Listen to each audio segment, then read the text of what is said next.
Welcome to స్వతంత్ర. నేను విజయ్. ముందుగా హెడ్లైన్స్ చూద్దాం. తెలుగు రాష్ట్రాల్లో ఎన్నికల పోలింగ్కు సర్వం సిద్ధం, అన్ని ఏర్పాట్లు చేసిన అధికారులు.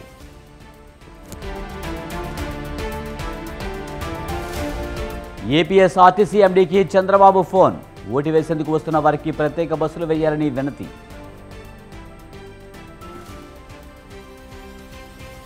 ఏపీ తెలంగాణలో ప్రలోభాల పర్వం, భారీగా డబ్బు పంపిణీ, కోట్లలో పట్టుబడుతున్న నగదు. యువరాజు వయసు కంటే తక్కువ సీట్లు వస్తాయి, రాహుల్పై మోదీ సెటైర్లు.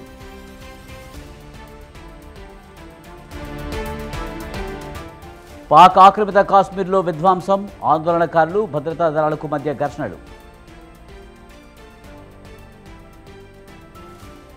తెలంగాణకు భారీ వర్ష సూచన, 5 రోజుల పాటు వర్షాలు కురిసే ఛాన్స్.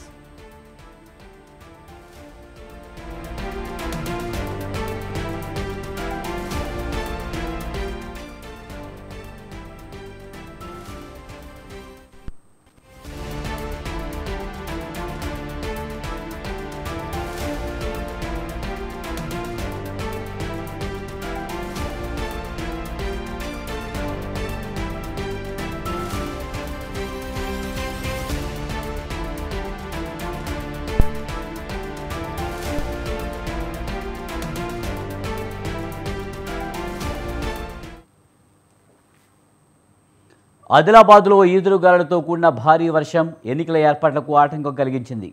భారీ వర్షానికి ఈవీఎంల పంపిణీ కేంద్రం ప్రాంతం అతలాకుతలమైంది. పీటీజీ బాలుర పాఠశాలలో ఈవీఎం ప్యాడ్స్ పంపిణీ కేంద్రాన్ని ఏర్పాటు చేశారు. ఒక్కసారిగా ఈదురుగాలులతో కూడిన భారీ వర్షం కురవడంతో పంపిణీ కేంద్రంలో వేసిన టెంట్లు పూర్తిగా తడిసి ముద్దై కూలిపోయాయి. కాగా అప్పటికే ఎన్నికల సిబ్బంది ఈవీఎంలు పట్టుకుని వెళ్లారు.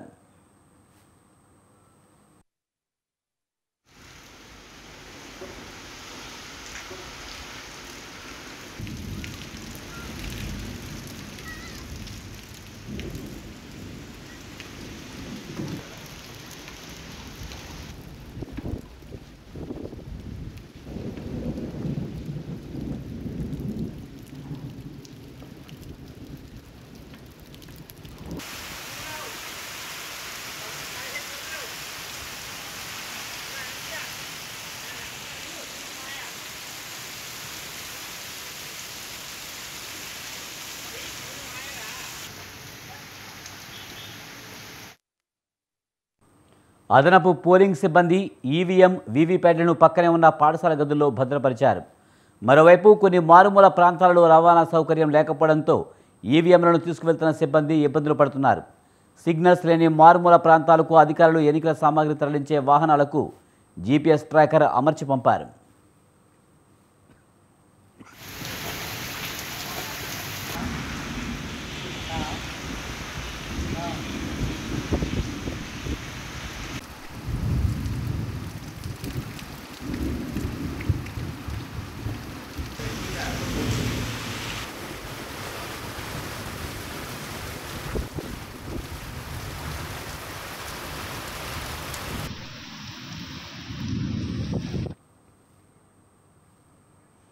ఏపీలో ఎన్నికల నిర్వహణకు అన్ని ఏర్పాట్లు పూర్తి చేశామని అన్నారు రాష్ట్ర ఎన్నికల ప్రధానాధికారి MK Meena.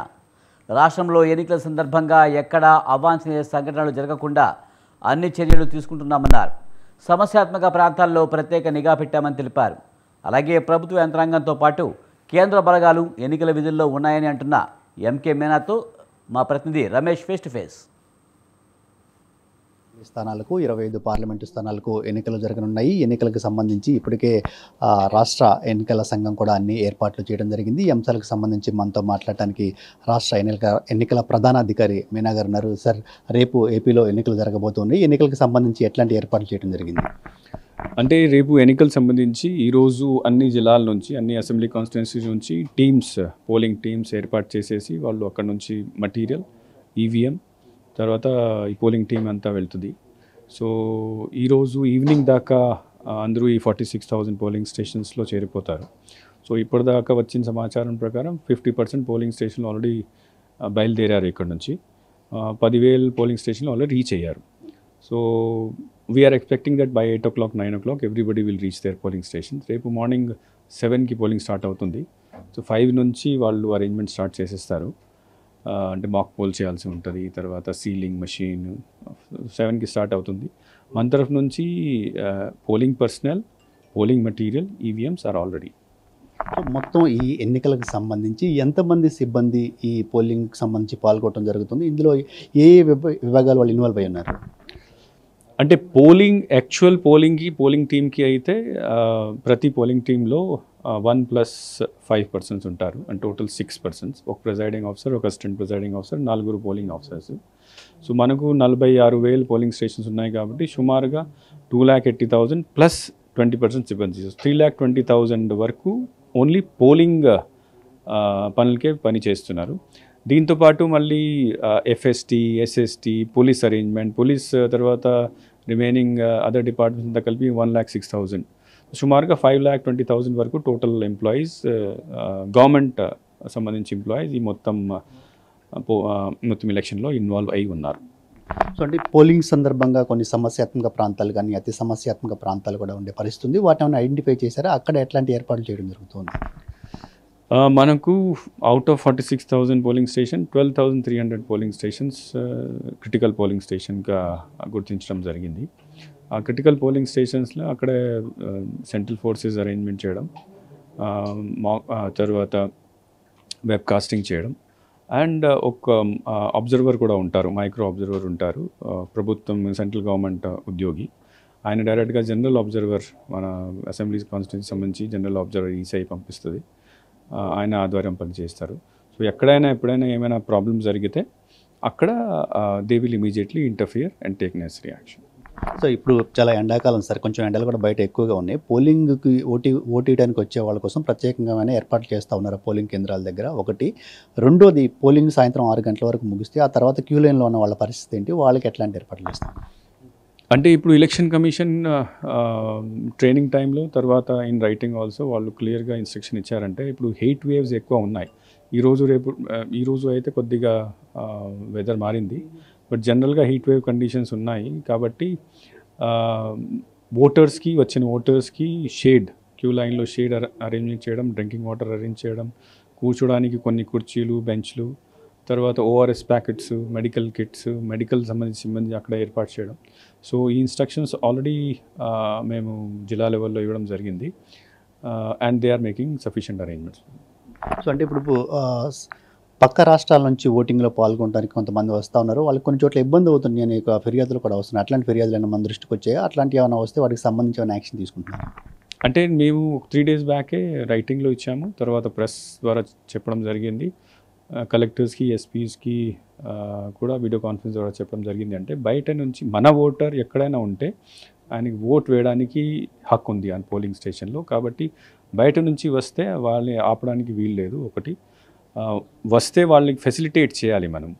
So large number of people are coming from the neighbouring states, వాళ్ళు అక్కడ who are staying temporarily there for works, ఇక్కడ వచ్చి ఓట్ వేస్తారు. Thousands of people are coming. It's a very good sign. We have told not to stop to anybody and then facilitate them. మొత్తంగా రేపు జరగబెట్టేటువంటి ఎన్నికలకు సంబంధించి ఎలక్షన్ను ఫ్రీగా జరిపేందుకు అన్ని ఏర్పాట్లు కూడా చేశామని ఎన్నికల సంఘం ప్రధాన అధికారి మీనా గారు చెప్తూ ఉన్నారు. ఇప్పటికే అన్ని ఏర్పాట్లు కూడా పూర్తయ్యని కూడా ఆయన అంటూ ఉన్నారు. కెమెరా పర్సన్ మల్లికార్జున్తో రమేష్, తొందర టీవీ, అమరావతి నుంచి. ఎన్నికల ఏర్పాట్ల కోసం జీహెచ్ఎంసీ ప్రత్యేక కంట్రోల్ రూమ్ ఏర్పాటు చేసింది. పోలింగ్ కేంద్రంలో ఓటింగ్ సరళిని ఎప్పటికప్పుడు నిశితంగా పరిశీలించేందుకు ప్రత్యేక కంట్రోల్ రూమ్ను ఏర్పాటు చేశారు. ఈ రూమ్లో పోలింగ్ కేంద్రాలను ఎప్పటికప్పుడు పరిశీలించవచ్చు.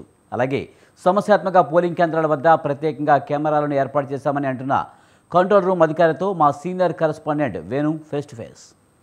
హైదరాబాద్ జిల్లా పరిధిలో జరిగేటువంటి ఏదైతే పార్లమెంట్, లోక్సభ ఎన్నికలు ఉన్నాయో వాటన్నిటిని నిశితంగా పరిశీలించేలా కూడా ఎన్నికల సంఘం ఏర్పాటు చేసింది. ప్రతి పోలింగ్ స్టేషన్లో పోలింగ్ ఏ విధంగా జరుగుతుంది ఏంటి అనే దానిపైన ప్రత్యేకంగా కొన్ని ప్రాంతాల్లో ఎక్కడైతే సమస్యాత్మకమైన పోలింగ్ కేంద్రాలు ఉన్నాయో వాటిని బయట కూడా ప్రత్యేక వెబ్ కెమెరాలు ఏర్పాటు చేయడం జరిగింది. మరోవైపు ఆ పోలింగ్ స్టేషన్లో వాతావరణంలో ఎన్నికలు జరుగుతున్నాయనే దానిపై నిరంతరం పర్యవేక్షించేలా కూడా ఏర్పాటు చేశారు. ప్రస్తుతం మనం హైదరాబాద్ జిల్లాలో ఏర్పాటు చేసిన కంట్రోల్ రూమ్ లో ఉన్నాం.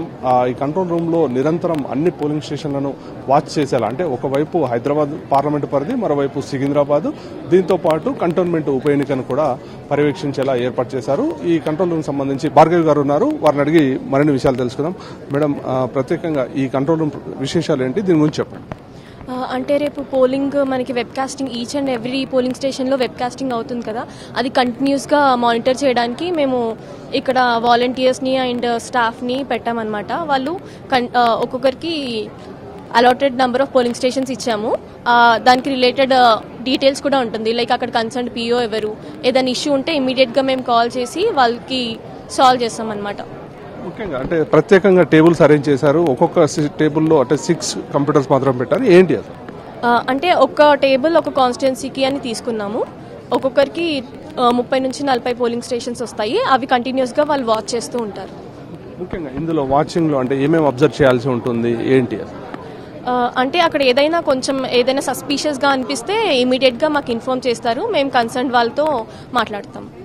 మొత్తంగా అంటే ఏదైతే ఈ లోక్సభకు సంబంధించినటువంటి జరుగుతున్నటువంటి ఎన్నికల్లో ఇటు హైదరాబాద్ లో కానీ అలాగే సికింద్రాబాద్ లో జరుగుతున్నటువంటి పోలింగ్ ని నిశితంగా పరిశీలిస్తూ ఎప్పటికప్పుడు అక్కడ జరుగుతున్న పోలింగ్ ని ప్రశాంత వాతావరణంలో నిర్వహించేలా కూడా ఇటు అధికారులు ఏర్పాటు చేశారు. అందులో భాగంగా ప్రజలందరూ కూడా వచ్చి తమ ఓటు హక్కును వినియోగించుకోవాలని చెప్పి కూడా కోరుతున్నటువంటి పరిస్థితి ఉంది. కెమెరామెన్ జానకిరెడ్డితో వేణు, స్వతంత్ర టీవీ, హైదరాబాద్. నంద్యాల జిల్లాలో సోమవారం జరిగే సార్వత్రిక ఎన్నికల పోలింగ్ కోసం ఏర్పాట్లు సిద్ధమయ్యాయి. ఉమ్మడి కర్నూలు జిల్లాలోని 14 అసెంబ్లీ, 2 పార్లమెంటు స్థానాలకు ఉదయం 7 నుంచి సాయంత్రం 6 గంటల వరకు పోలింగ్ జరుగుతుంది. పోలింగ్కు అవసరమైన ఈవీఎం మిషన్లు, ఇతర పోలింగ్ సామాగ్రిని సిబ్బంది తీసుకువెళ్లారు. ఇదే అంశానికి సంబంధించి మా ప్రతినిధి శ్రీనివాస్ మరింత సమాచారం అందిస్తారు. ఎన్నికలకు సంబంధించి పోలింగ్ డిస్పాచింగ్ సెంటర్ వద్ద ఎన్నికల సామాగ్రికి సంబంధించి పోలింగ్ సిబ్బందికి అందజేస్తున్నారు. ప్రధానంగా ప్రస్తుతం మనం కర్నూలు జిల్లా కేంద్రంలోని కోడుమూరు డిస్పాచింగ్ సెంటర్లో ఉన్నాము. మొత్తం కర్నూలు జిల్లాలో మొత్తం 8 నియోజకవర్గాలకు సంబంధించి కర్నూలు, కోడుమూరు, ఎమ్మిగినూరు, పత్తికొండ, ఆదోని, ఆలూరు, మంత్రాలయంతో పాటు పాణ్యం నియోజకవర్గ పరిధిలో మొత్తము 20 లక్షల మందికి పైగా ఓటర్లు తమ ఓటు హక్కు వినియోగించుకుని ఉన్నారు. ఇందుకు గాను మొత్తం 8 నియోజకవర్గాలలో 2204 పోలింగ్ కేంద్రాలను ఏర్పాటు చేయడం జరిగింది. అయితే ఉదయం 7 గంటల నుంచి సాయంకాలం 6 గంటల వరకు జరిగే ఈ పోలింగ్ కేంద్రాలకు సంబంధించి సుమారుగా దాదాపుగా 12,714 మంది పోలింగ్ సిబ్బందిని ఏర్పాటు చేశారు. కోడుమూరు నియోజకవర్గంలోని మొత్తం పోలింగ్ కేంద్రాల్లో ఆయా పోలింగ్ కేంద్రాలలో ఓటర్లు ఎన్నిక సజావుగా సాగేందుకు అవసరమైనటువంటి ఇక్కడంతా తరలిస్తున్నారు. ఎన్నికలు ప్రశాంతంగా నిర్వహించేందుకు ఇటు పోలీసు యంత్రాంగంతో పాటు జిల్లా అధికార యంత్రాంగం కట్టుదిట్టమైనటువంటి చర్యలు చేపట్టింది. ప్రధానంగా మనం 8 నియోజకవర్గాలలో పరిశీలిస్తే మాత్రం దాదాపుగా 320 సమస్యాత్మక పోలింగ్ కేంద్రాలుగా అధికారులు గుర్తించారు. వీటికి ఈ కేంద్రాల వద్ద పోలింగ్ సజావుగా సాగేందుకు అవసరమైనటువంటి ఏర్పాటు కూడా పూర్తి చేయడం జరిగింది.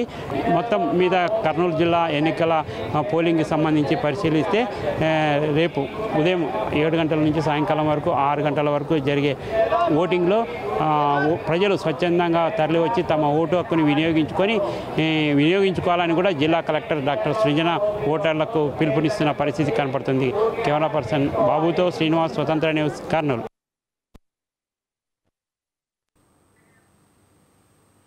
పైసల పంచాయతీ నేతల అలకలు ఆదిలాబాద్ జిల్లా పాలిటిక్స్లో హాట్ టాపిక్గా మారాయి. నగదు పంపకాల వ్యవహారంతో నేతల మధ్య చిచ్చు రాజుకోవడం, ఆ మాత్రం ఖర్చుకైనా ఎవరా అంటూ కార్యకర్తలు సైతం కన్నెర చేయడం ప్రస్తుతం రాజకీయ వర్గాల్లో చర్చకు దారితీశాయి.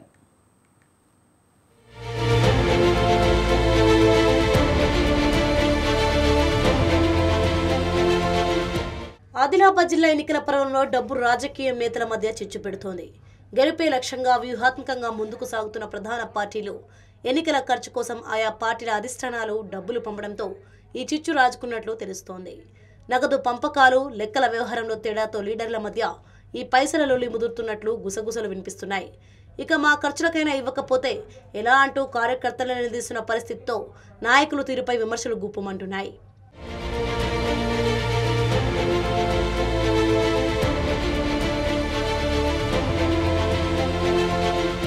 ప్రధాన పార్టీల నుంచి సుమారు 14 నుంచి 15 కోట్లు అధిష్టానం పంపినట్లు టాక్ నడుస్తోంది. ఈ లెక్కన ఒక్కో నియోజకవర్గానికి 2 కోట్ల చొప్పున నగదు పంపకాలు జరగాలి. కానీ కేవలం నియోజకవర్గానికి 10 నుంచి 15 లక్షల చొప్పున మాత్రమే పంపిణీ చేసి మిగిలిన డబ్బంతా నొక్కేసే ప్రయత్నంలో ఉన్నారట జిల్లా అగ్రనేతలు. దీంతో డబ్బులు సరిపోవడం లేదంటూ నియోజకవర్గంలోని నాయకుల మధ్య సైలెంట్ వార్ నడుస్తున్నట్లు తెలుస్తోంది. ఇక నామినేషన్ వేసిన నాటి ఇప్పటి వరకు తమ ఖర్చులకైనా డబ్బులు ఇవ్వలేదని కార్యకర్తలు సైతం నేతల తీరుపై గుర్రుగా ఉన్నట్లు సమాచారం. ఇదే విషయాన్ని కొందరు నిలదీయడంతో నియోజకవర్గం ఖర్చుల పేరిట ఎంతో కొంత చేతిలో పెట్టి వారి కోపాన్ని చల్లార్చే ప్రయత్నం చేస్తున్నారట నేతలు.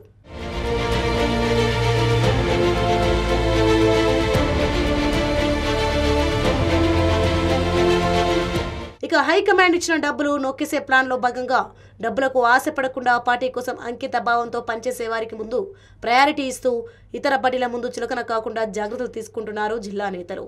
ఆయా పార్టీలకు అనుకూలంగా ఉండి తమకు అంతగా నమ్మకం లేని కార్యకర్తలకు మాత్రం ఖర్చుల పేరుతో కొంత చేతిలో పెట్టి సర్ది చెబుతూ తమ అధీనంలో ఉండేలా అగ్రనేతలు వ్యవహరిస్తున్నారన్న విమర్శలు వినిపిస్తున్నాయి. అయితే ప్రస్తుత రాజకీయాలు మనీ మైండ్తో నడుస్తున్నాయి కాబట్టి నేతలు డబ్బులు నొక్కేసే ప్రయత్నం చేసినా అభ్యర్థులు పిసినారితనం చూపించినా ఆ ప్రభావం గెలుపోటములపై ఎఫెక్ట్ చూపుతుందంటున్నారు రాజకీయ నిపుణులు.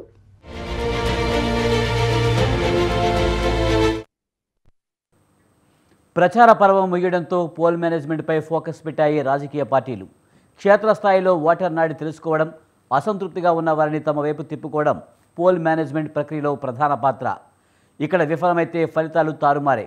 అందుకే పోలింగ్కు ముందు మిగిలి ఉన్న ఈ కాస్త సమయంలో పోల్ మేనేజ్మెంట్ పార్టీలన్నింటికీ అత్యంత కీలకం.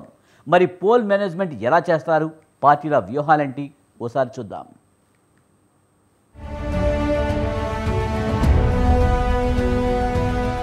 ఎన్నికల సమరంలో పోల్ మేనేజ్మెంట్ అత్యంత కీలకం.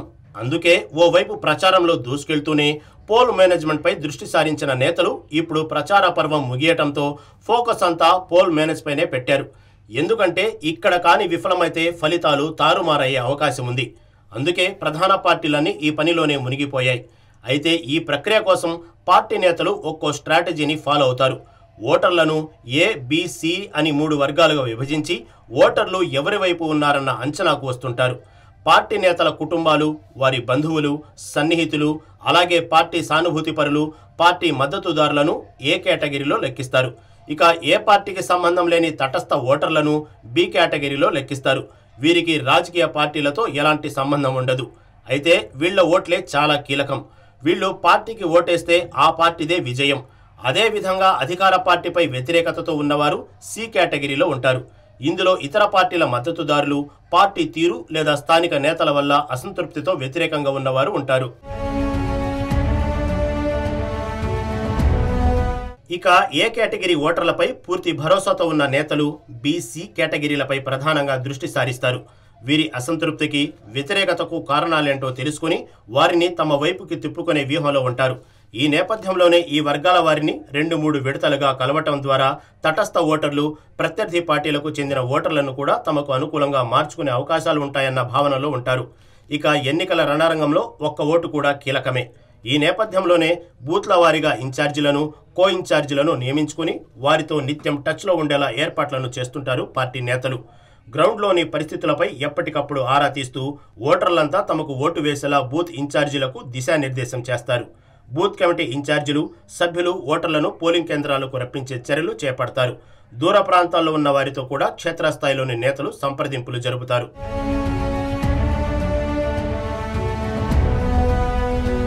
ప్రచార పర్వం ముగియగానే నేతలు పోల్ మేనేజ్మెంట్ పైనే దృష్టి సారిస్తారు. కేవలం గంటల కొద్దీ సమయం మిగిలి ఉండటంతో ఓటర్లను తమ వైపుకి తిప్పుకునేందుకు వ్యూహాలు రచిస్తారు. గంపగుత్తుగా ఓట్లు రాబట్టుకునేందుకు కుల, వృత్తి, యువజన సంఘాలు, అసోసియేషన్లు, కార్మిక సంఘాలు, ఇతర సంఘాల వారీగా విందు కార్యక్రమాలు ఏర్పాట్లు చేస్తుంటారు. డబ్బు, ముక్క, చుక్క ఆశ చూపి ఓటు తమకు పడేలా ఎత్తులు వేస్తారు. ఇందుకోసం నమ్మకస్తులైన వారిని ఎంచుకుంటారు. అభ్యర్థి టికెట్ దక్కించుకోవడం, ప్రచారం చేయడం ఒక ఎత్తైతే, ప్రచారం ముగిసిన తర్వాత ఓటర్లను పోలరైజ్ చేసి తమకు ఓటు వేసే విధంగా చేయడం మరో ఎత్తు. అందుకే మిగిలిన కొద్ది సమయంలో పోల్ మేనేజ్మెంట్ పై దృష్టి సారిస్తారు. విజయం దిశగా వ్యూహాత్మకంగా ఓటర్లు పోలింగ్ కేంద్రాలకు తరలివచ్చి తమకే ఓటు వేసేలా ఎత్తులు వేస్తారు.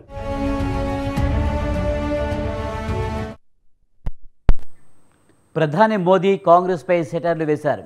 పశ్చిమ బెంగాల్లో ఎన్నికల ప్రచారం నిర్వహించిన ఆయన కాంగ్రెస్, తృణమూల్ కాంగ్రెస్ పార్టీలపై విరుచుకుపడ్డారు. సందేశ్ ఖాళీలో టీఎంసీ నాయకురాలు మహిళపై లైంగిక వేధింపులకు పాల్పడ్డారని, ఇప్పుడు ఆ పార్టీ గుండాలు వారిని బెదిరిస్తున్నారని మోడీ ఆరోపించారు. ఈ ఎన్నికల్లో కాంగ్రెస్ ఆధిక్యం ఆల్ టైం కనిష్ట స్థాయికి చేరుతుందని ప్రధాని అన్నారు. ఈసారి కాంగ్రెస్ పార్టీకి యువరాజు వయసు కన్నా తక్కువ సీట్లే వస్తాయని రాహుల్ గాంధీ వయసును ప్రస్తావిస్తూ అన్నారు.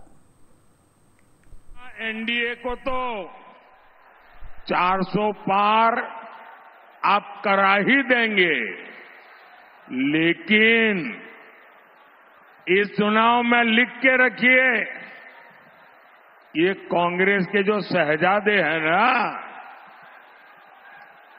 ये कांग्रेस के शहजादे उनकी ప్రధాని మోదీ మే 14న వారణాసిలో నామినేషన్ దాఖలు చేయనున్నారు.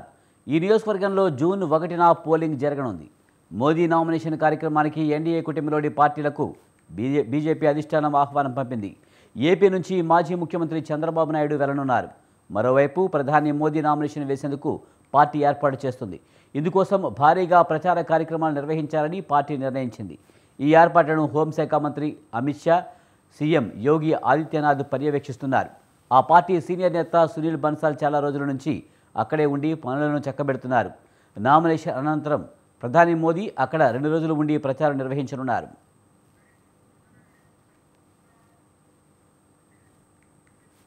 ఇవి బులెటిన్ విశేషాలు. చూస్తూనే ఉండండి స్వతంత్ర.